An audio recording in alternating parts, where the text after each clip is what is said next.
Então, eu decidi falar um pouco sobre computação científica e talvez eu faça uma série de vídeos tratando de temas específicos ligados a essa área. Mas por hoje, para começar, eu vou falar sobre a base, né, em termos de software da computação científica, que é o sistema operacional. E nada melhor do que começar pelo sistema operacional Linux.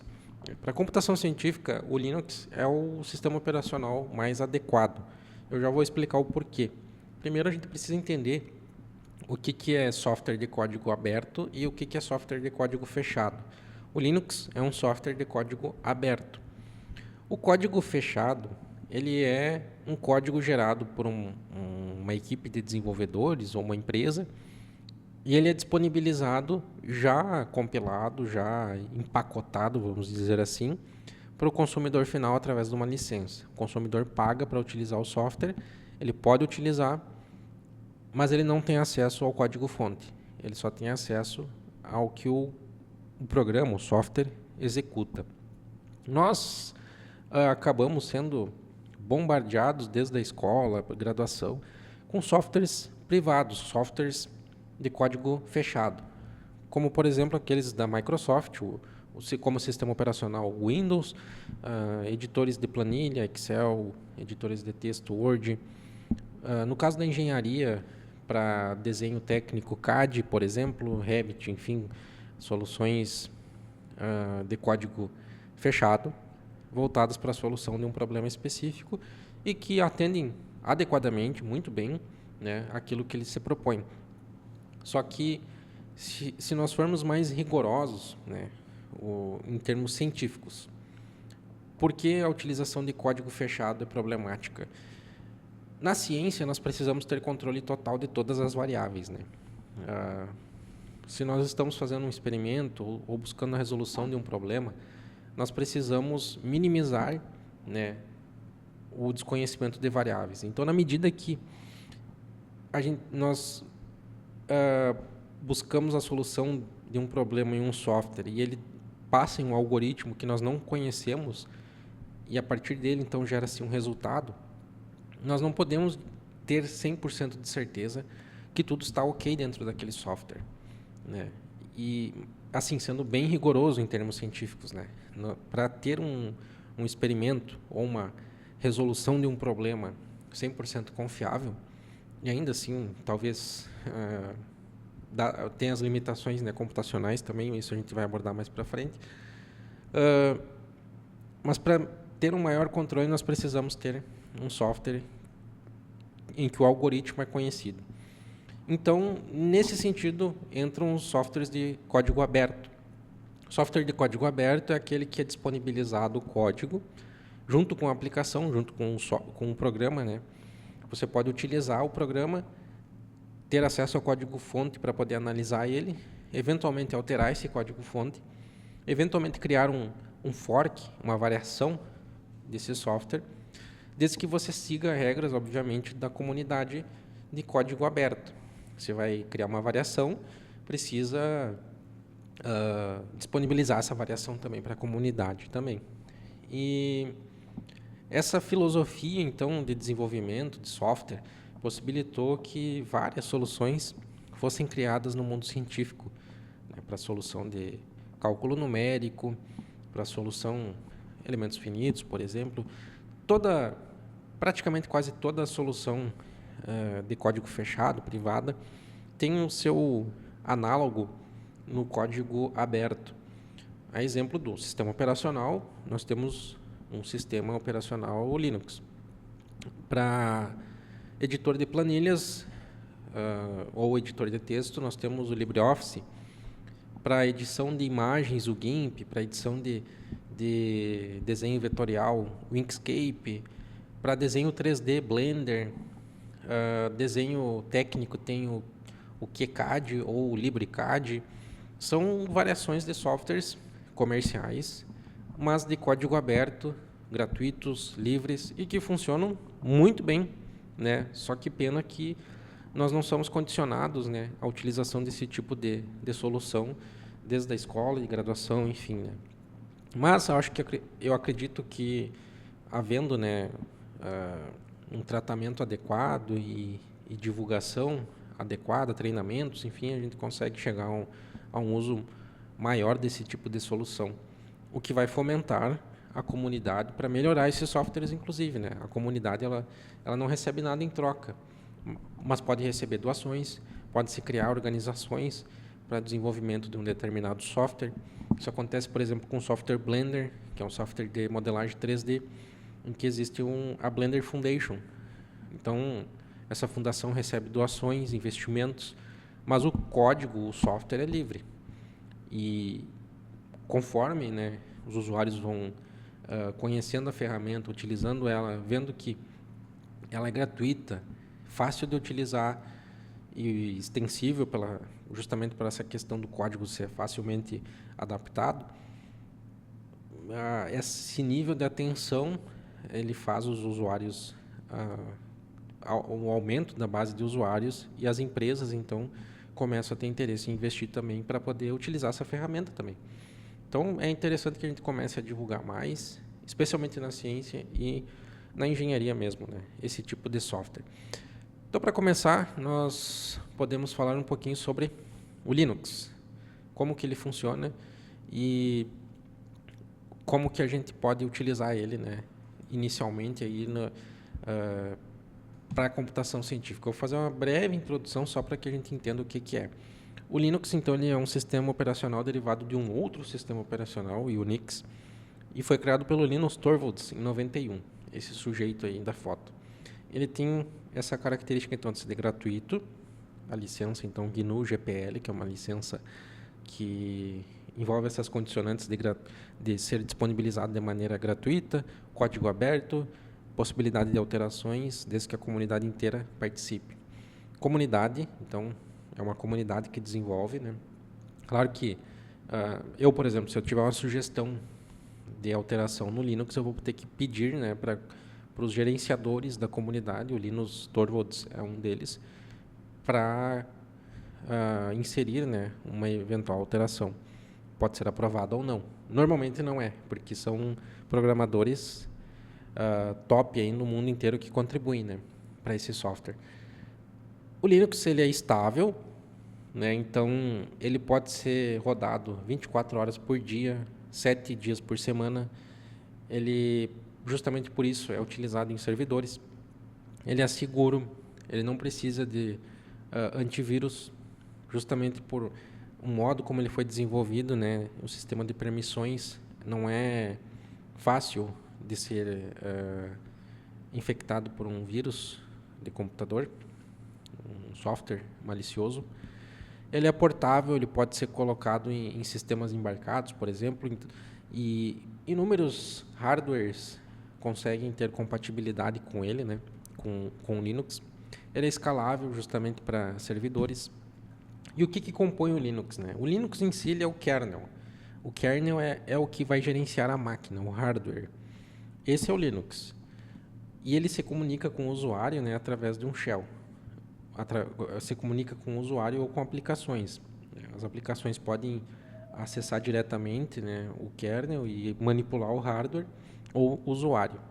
O que nós vamos manipular, né, normalmente vai ser o shell, que vai ser essa via de comunicação com a máquina. Então, o que o sistema operacional em si faz, né, independente de ser o Linux ou não, é gerenciar processos, threads, né, núcleos de processamento, o gerenciamento da memória, controlar os recursos da máquina. E, no caso do Linux, né, como eu falei antes, ele é o kernel, que controla o hardware. Ele vai controlar o processador, a memória, os periféricos. Só que o que nós vamos instalar na nossa máquina e ter acesso, de fato, é uma distribuição.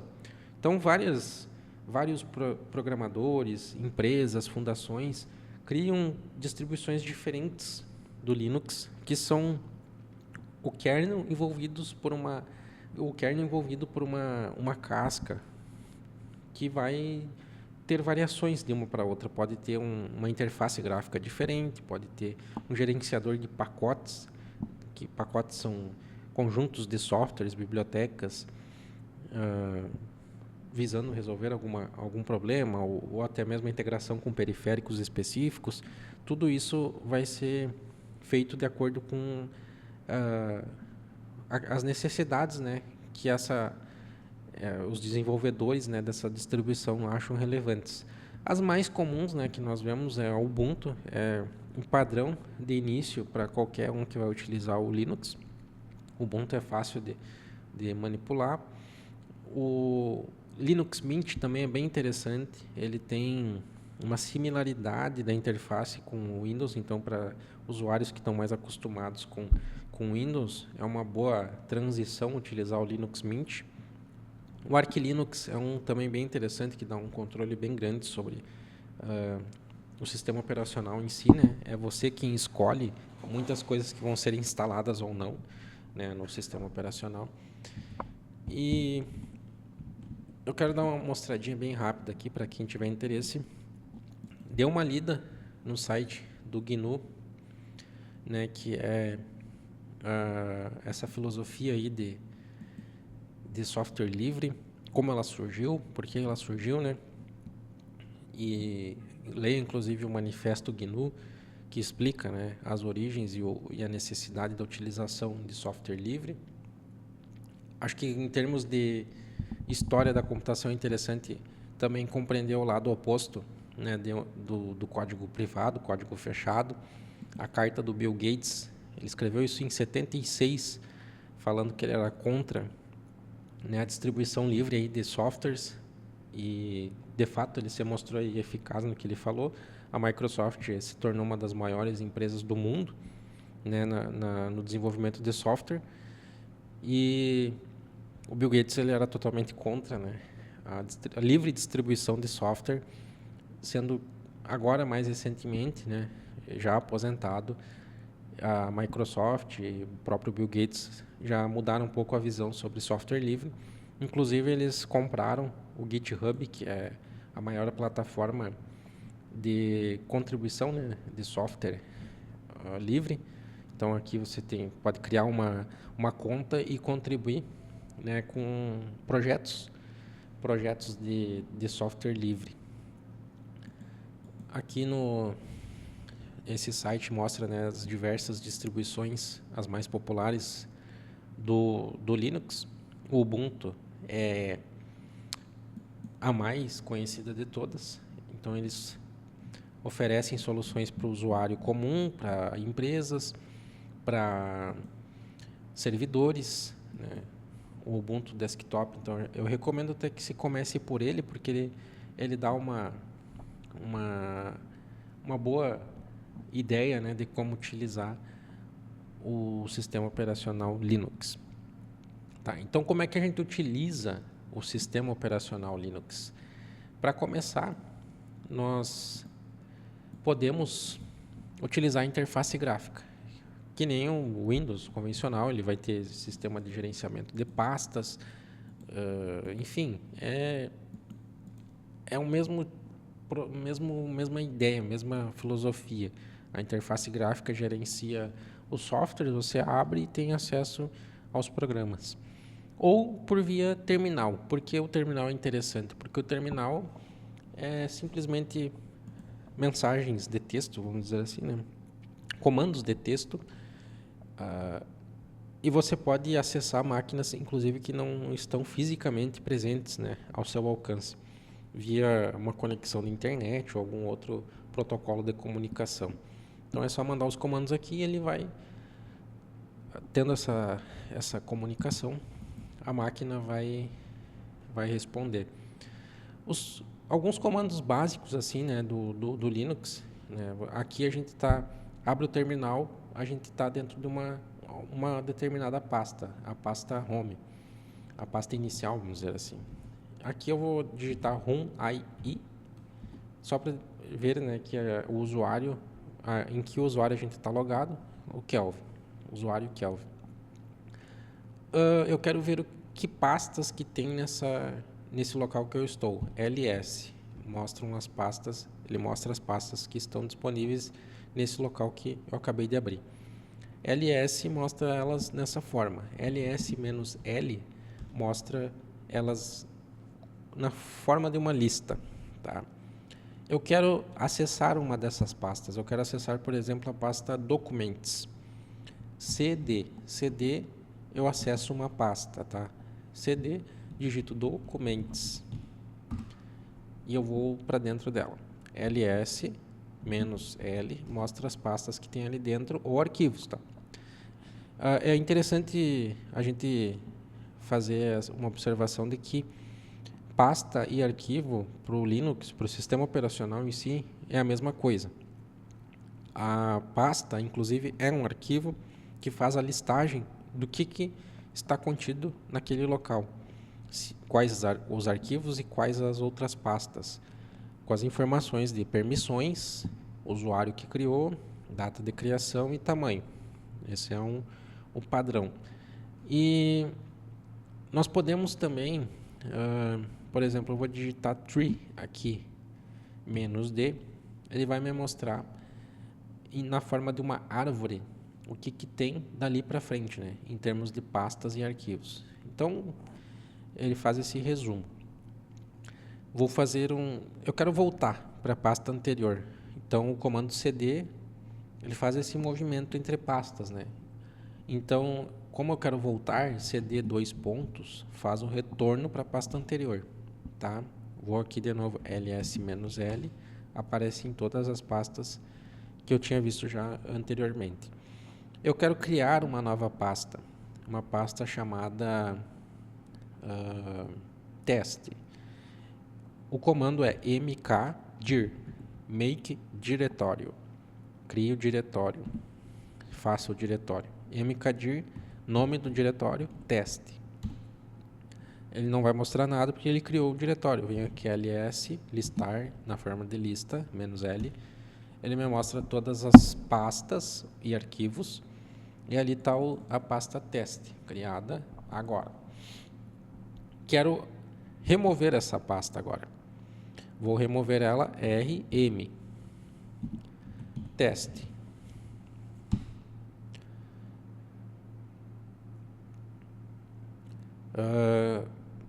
Eu preciso colocar mais uma coisinha aqui, rm menos recursivamente if. O que essas tagzinhas aqui significam, tá? rm, remover. -r, recursivamente. Remova tudo que está dentro dela, inclusive, tá? E o F é de força. Force. Pode apagar. É para forçar a exclusão da pasta. Eu venho aqui e escrevo teste. E aí ela vai apagar. ls -l. A pasta teste já não existe mais. Então, esse é o processo de criação de pastas. É interessante, né, que quando a gente vai criar um projeto de computação científica, de engenharia, a gente crie pastas, né, do nosso interesse. Então, eu quero, por exemplo, vou aqui ceder, entrar na pasta Kelvin. ls, não tem nada. ls, não tem nada, tá? Quero criar aqui uma estrutura de um projeto que eu quero fazer uma análise, sei lá.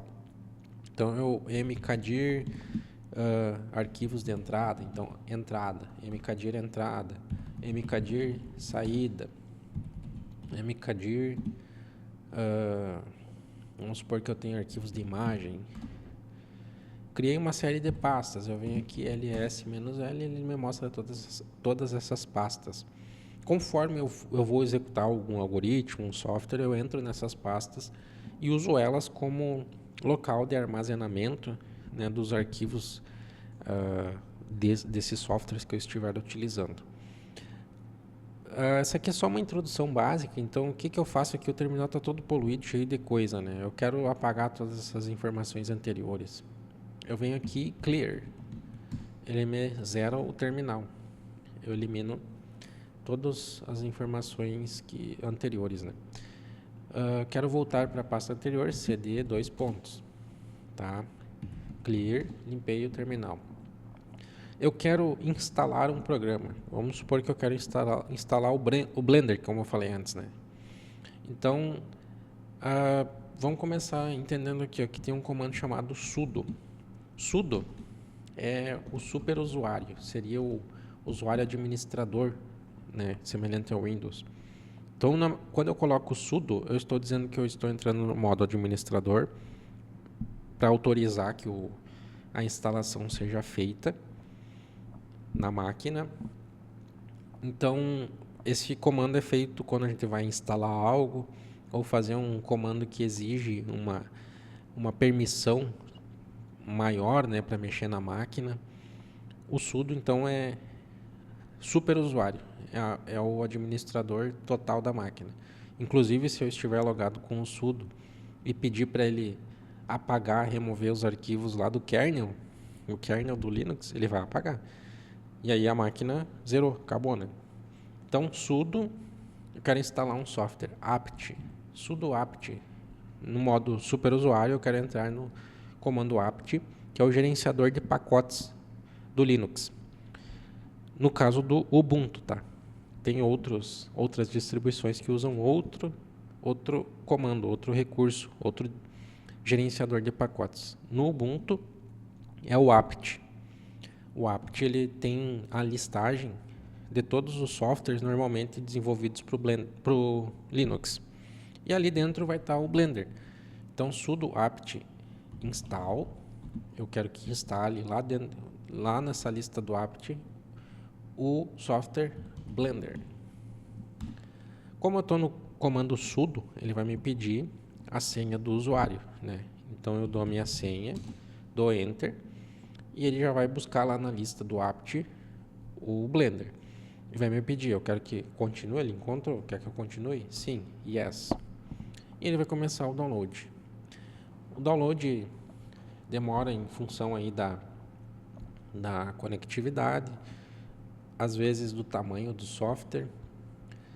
E depois nós podemos ver, né, mas isso numa outra aula, que o que eu estou baixando aqui já é o binário executável do programa, o binário executável do Blender. Eventualmente nós podemos baixar o código-fonte, né? Como eu falei, softwares open source têm o código-fonte aberto. Nós podemos baixar o código-fonte inteiro e compilar aquele código-fonte para a nossa máquina, ao invés de instalar o binário já pronto. É uma maneira bem mais hardcore, vamos dizer assim, mais mão na máquina mesmo, mas eventualmente é necessário, né? Se a gente quer ter um controle maior de certas funcionalidades, de certos pacotes, o que é de interesse ou não, a gente pode baixar só o que é de interesse e compilar aquilo. Então, é uma maneira. Aqui, no caso do que eu fiz agora, apt install Blender, eu instalei o binário já compilado. Eu venho aqui, o Blender vai estar instalado já, ó, Blender. Eu posso clicar ali na interface gráfica ou chamar ele aqui simplesmente Blender.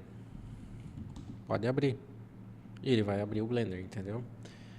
Então, o terminal é essa maneira aí de nós acessarmos recursos da máquina.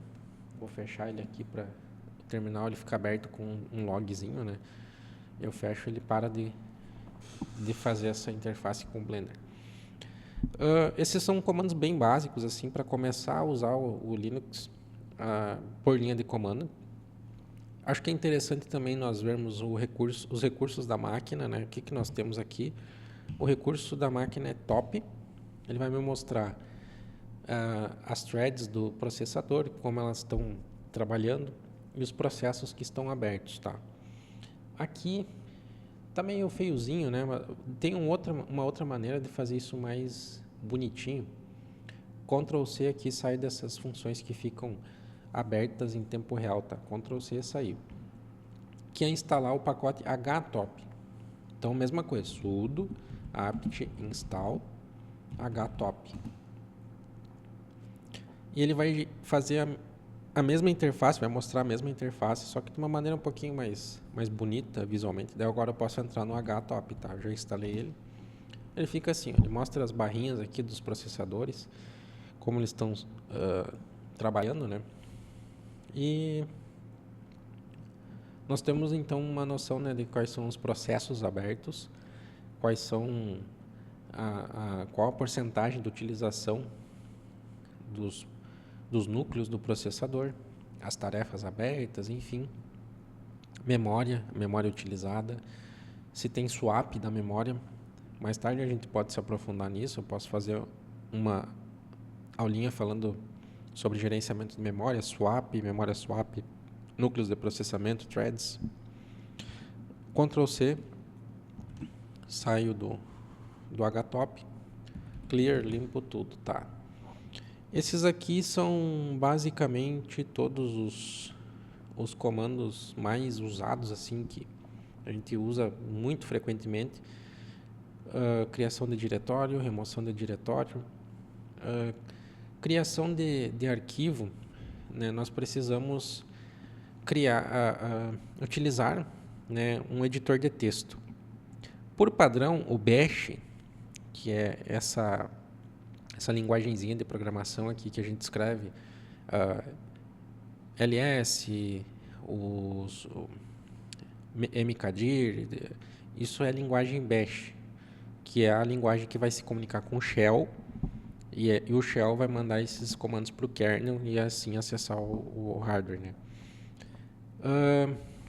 Essa linguagem Bash, então, ela tem possibilidades de se criar scripts, por exemplo, né? A gente pode fazer uma sequência de comandos e pedir para serem executados todos em lote, um seguido atrás do outro, né? E aí uma coisa que é interessante também, que é que eu estava falando antes, como criar um arquivo, né? Eu quero criar um arquivo de texto. O Bash, então, ele tem um editor de texto embutido nele que se chama Nano. Vou acessar o Nano para criar um arquivo chamado test.txt, né? Um arquivo de texto. Eu clico aqui, ele entrou no Nano. Aqui eu posso escrever o que eu quiser. O meu primeiro arquivo. Arquivo. Tá.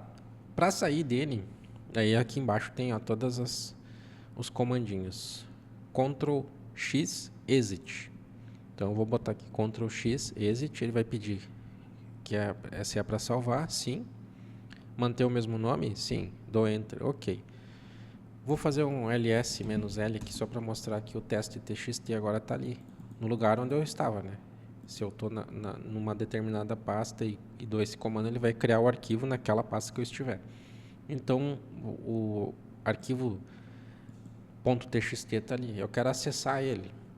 Eu só venho aqui nano teste.txt e eu acesso o que eu escrevi antes, tá? Ctrl X, saio dele.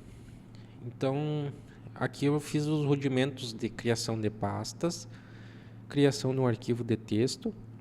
Esse arquivo de texto, lembrando que ele pode ter a extensão que eu quiser. Vamos dizer que eu quero criar um arquivo de texto, um arquivo de teste para um programinha de Fortran 90.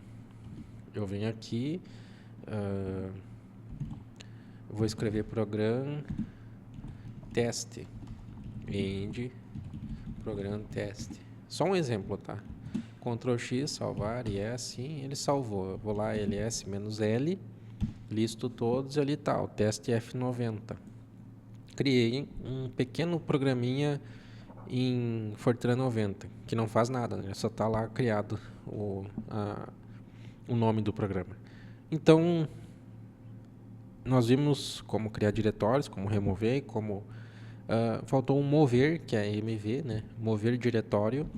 Por exemplo, eu quero mover o diretório Kelvin para o diretório downloads. Agora vou menos ls listar. Viu que o Kelvin sumiu, né? Vou cd, entrar no diretório downloads. Vou listar ls-l e o Kelvin está ali dentro. Então, mover diretório, mv, cd, caminhar nos diretórios, cd dois pontos voltar, né? Nós vimos então a criação, remoção e movimentação do diretório, criação de arquivos. Esse aqui é o basicão de Linux, necessário para a gente conseguir fazer alguma coisa.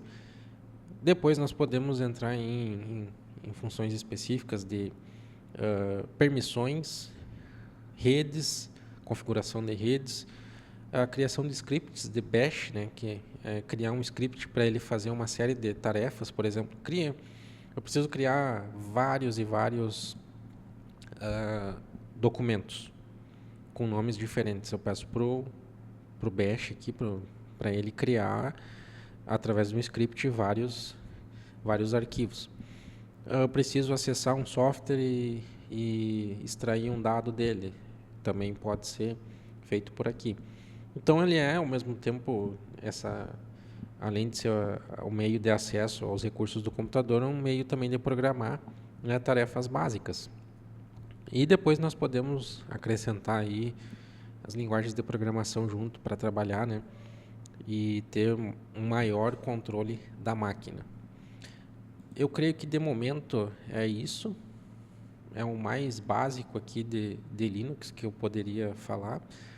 Depois a gente pode adentrar em funções específicas e começar a configurar um ambiente de programação, desenvolvimento científico. Instalar Octave, substituto do MATLAB, né? Instalar bibliotecas de computação numérica, instalar linguagens de programação, começar a fazer alguns scripts, análises de elementos finitos através de bibliotecas ou até de software como Salomé, por exemplo. Tudo isso é possível, a gente pode começar a fazer. Mecânica dos fluidos tem o OpenInfo também, que é bem interessante. E agregar isso a ferramentas também, né? Por exemplo, FreeCAD, que é um software de desenho CAD, que consegue integrar algumas ferramentas também de elementos finitos e outras análises. Dá para fazer umas coisas bem interessantes aí com Linux e gerar resultados interessantes do ponto de vista científico e de engenharia. Por enquanto, era isso.